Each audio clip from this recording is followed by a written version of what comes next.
Welcome. I am your host, Jessica Weisinger, and today you are in the kitchen that brings two people together over debate and cooking. Dear public education, please foster collaboration, teach life skills, guide creativity, experiment outside the classroom, and pay teachers more in all neighborhoods. Reforming the K-12 public education system is a major bipartisan issue that American politicians just can't seem to get right. Problems such as poor budgets, lack of diversity, child criminalization, classroom overcrowding, lack of parental involvement, and limited curriculum top the list. Yes, I did say limited curriculum. It should be a crime to delete historical figures and events based on personal preference or prioritizing state tests or even withholding information that can elevate different economic groups. YouTube University, as well as a few dedicated individuals, are increasing equity in this space. However, we need a universal understanding that education is a human right, not a manipulation tool. Before you get angry, let's talk it out on Cook and Consider. Come in, welcome. Hello. To my left, I have Carl, and to my right, I have Adrian. And so in front of you are your ingredients that you are going to need for everything to cook today. So look in your bags, let's see what you got going on in there. Okay. Ooh. Our guests have never met each other, and on top of that, they have no idea what they'll be cooking today. Oh, I know what this is. Okay, so what do you think you're going to be cooking? If that's espresso and ladyfingers tiramisu. Okay. We got a genius here. And what do you think you're going to be cooking, Carl? Well, I know it involves flour. Mm-hmm. So we're baking something. Any guesses? We're baking something Italian. Yes, so your dishes are from Italy, and you will be baking sitas. Okay, so before we jump into some questions and cooking and everything, I do want to get some background information on y'all. So what are you currently doing career-wise? Well, I work at the University of Texas at Austin. Awesome, hook 'em. Thank you. And what are you doing currently, Carl? I am the founder and executive director of a nonprofit called E for Youth. Nice. And the 4 E's are to engage, educate, employ, and empower. Okay. Primarily youth of color, ages 16 to 24. So y'all are both really educated in what we're going to talk about today. Okay. And our topic for debate today is education. So let's jump right into some questions, but you guys get started. Let's get started and do some cooking, some mixing, everything that we need to do to get this party going.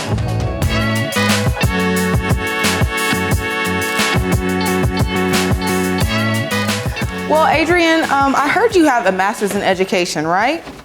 Technically human relations, but an M of Ed. Yeah. Okay. So, but you didn't start off working in higher education, right? Originally, I thought I would go into student affairs, but I was a sociology major as an undergrad in Illinois State University, so not anywhere near Texas. But I didn't really know what I wanted to do. And then I started graduate school at Penn State, had an eating disorder, dropped out. Wow. Took a few years off, and kind of just did what I wanted to, figured myself out for a few years, and discovered academic advising through my graduate assistantship. So kind of fell in love with that.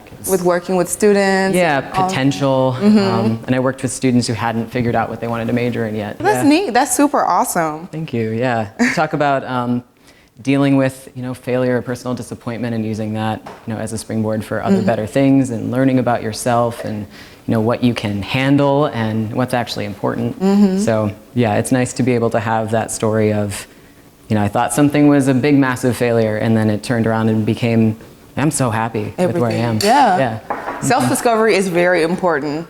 And so speaking of self-discovery, Carl, so why did you stop teaching? I heard you were teaching as well. Well, that was a long time ago. Okay, but there had to be a stopping point. My first job out of college was actually teaching science, second grade science and history in a Title I program in Killeen. And then I taught in Southeast Austin in Dove Springs. And that's where I started an after school enrichment program that was arts and technology based. I kind of took that as far as I could, and I really started to get deeper into technology and And then I was able to leverage my music and sound background to become an audio producer. And I had a friend who started the Texas Diversity Council way back, which is now a national organization. And I called my friend from high school and I said I wanted to pursue something that I cared about. And so that was the genesis of what's now E4 Youth. And that was 15 years ago. So I know employment is also a really big deal in E4, and especially you talked about making those connections and everything out in the community. So can you tell us more about how you are helping your students get connected with employment through E4? You know, I think the fundamental thing that we address as an organization is that students of color in particular do not feel seen. And so what we are there to do is to create an environment for them to feel seen. And we've developed curriculum specifically, we call it employability curriculum. But it's really about developing relationships. Most teenagers can't tell you what they're interested in or what they're good at. And so we train our college students who are their near peers, and then they help them unpack the things that they're interested in. And then we leverage that to build a digital portfolio. And based on that digital portfolio, we provide them with job shadow, employment, career development opportunities. So if you could change one thing about education, what would you like to change about it? Yeah, can I say two? Because the first one was making it free. Yeah. For everybody. The second would be no more standardized testing, period. It's not effective. It's not a good measure of success when students arrive at college. It's made for affluent white kids. And there's billions of dollars being pumped into these companies that are giving these tests. All the programs, the courses you take, Right, yeah. practice exams, they Books. throw all that at the books, they throw out all that students, and it's like, how is that affordable for all students? Right, the kids whose We're already parents having to pay for the SAT classes. test, and Yeah, we no. can barely afford the test. Yeah, I think the portfolio is really the best way to go about doing that. I think there are rubrics. We use rubrics to evaluate portfolios. I think there's some opportunity with blockchain technology to really validate a portfolio, to say that a student really did do this work. So I feel like that's where education needs to move. It needs to be personalized. It's like the difference between Netflix and Blockbuster. Okay. Everybody has their own personal queue. And I know that it's not easy to do that either. Yeah. Right. Yeah, there's so many different types of learners and learning, even within the same field, different competencies that are valuable on a team. And not everybody has to be brilliant at everything, even within the same field. And I don't think students know that. Kids don't know that. Yeah, I think the modern product design is not done in a vacuum. We have people that just have one skill set. Right. And for me, particularly for creatives, we live in the creative economy. It's engineers and the creative people. Jeff Bezos, is he programming anything? Was Steve Jobs programming? Do you see what I'm saying? And so it's a false dichotomy that we set up, especially for youth of color, that, you just learn the code and everything's gonna be all right. Instead of understand and pursue what you're passionate about, and then leverage the tools that are available to you to make that happen. Talking about passion, though, I don't like to use that word if I can help it. Oh. Because, if you're... Well, why not? A lot of kids don't, and I shouldn't say kids, I should say the students I work with are adults, they are young adults, but you might not have a passion yet, and that's also okay. This false idea that we've sort of implanted into people throughout the education system is that you should know what you're passionate about, what you want to do by the time you're 17, 18. But most kids don't No. through research. I don't even know what I everybody wanna has things that they're passionate about, but they're not aware. Yeah, that's true. Right. It's too granular, I think. Like, they think a passion has to be a career or a field or something. Right. And I'm like, I'm passionate about potential. That took me 30 years to figure out. That's not a major. What is that, So, Yeah. Well, but tough. it's about coaching. That's what it did ultimately for you. I think for our students, they have to be taught to inquire about their passion and cultivate it, because that's what's going to lead you.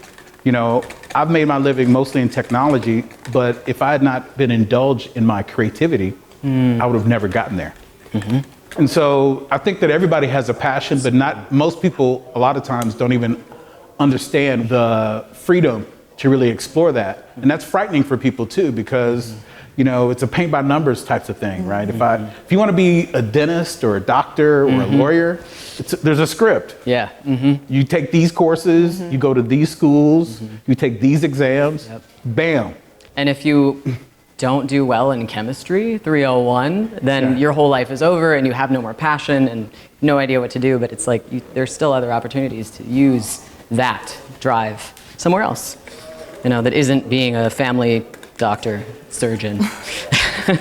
So yeah, we need there's a lot to deal with there. Yeah, education needs to prepare students to be creative, to be able to envision a different way for things to be. Well, what advice would you give to educators in the industry to get kids to unlock their potential? Build relationships. When you allow yourself to become vulnerable to others, you listen to them more. They see you as a human being. They get into your mind, and later on, you're like, you know, I saw this thing on television. I think this would be a really good thing for you. It may have nothing to do with the course that you're teaching them, but then they start to see, oh, this person actually is thinking about me and has my interest at heart. And then you can bring them along. But if you don't do that first, then you've already lost them. I definitely agree with what Carl said. You know, in my program, I have 500 students in my cohort, which is a lot. And I tell folks like 150 of those I know pretty well. 50 of them I know well. If you have a classroom of students, it's an achievable, you know, size of students to get to know. Like you're not going to know, you can't presume to know what they need or what they might be interested in unless you ask them and then, you know, give them some opportunities, you know, that could be a spark for a student outside of the classroom, which is just as important as what you do in the classroom. It all makes more sense when those connections are made. I'm just staring at all this cream right now. It's a lot of cream. It's so definitely cream. A lot of cream. Yep. There's a lot of work going on in this kitchen right now. I'm really excited to see a lot of suffering. We've got it on the stove. I don't know what I got over there, but there's something over there. We'll see cooking. What's happening. Yeah.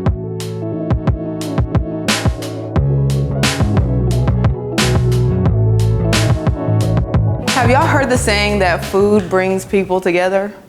No. No? Food definitely brings people together. I'm kidding. Like, I always get together with my friends with food. Me too, yeah. Well, I'm ready to get together with this food because I'm starving and it smells really good in here. But before we do that, I do have a last question that I want to ask. As everyone returns back to school and on campuses this fall, what changes would you like to see throughout education and even through programs within your own program? What would you like to see be changed?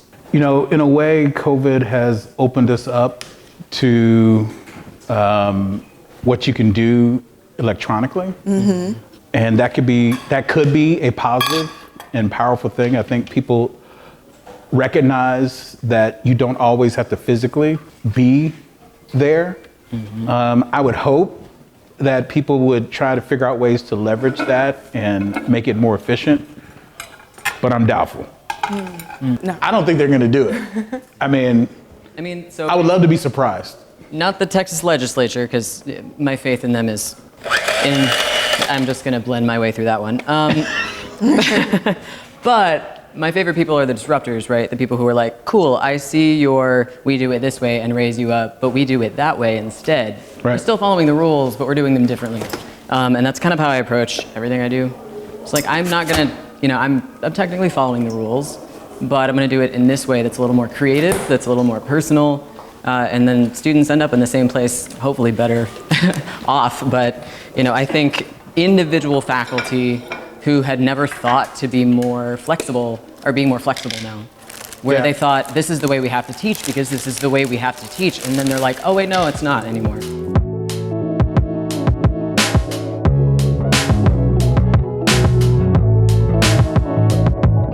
This looks pretty interesting. I'm excited to see how it tastes. Are y'all happy with your creations? Are you happy with your creation? I'm as happy as, yeah, sure. They look almost like what they're supposed to look like, yeah. Oh, Oh, do they? Okay.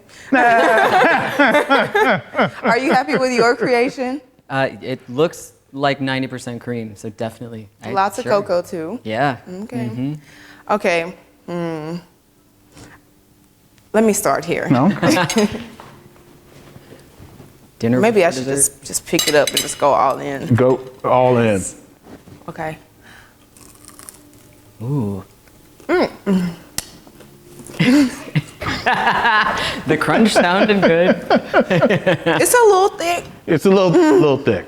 Yeah. Yeah, if it was thinner, probably would have been perfect. Yeah. The honey's saving it right now. The kneading. I gotta work on the kneading. Yeah. Yeah. Okay. Would you recommend? Should I try it? Yeah. Yeah. I think you should. Just because it's so good, right? Because you want to. Just make sure your jaws are ready to chew. Yeah. Lots to chew there. Oh, okay. I could see where this is going. Now, I love chocolate, cocoa, all of that. Let's see. Yeah, lots of cream. You did it with the cream. Get the lady finger in there.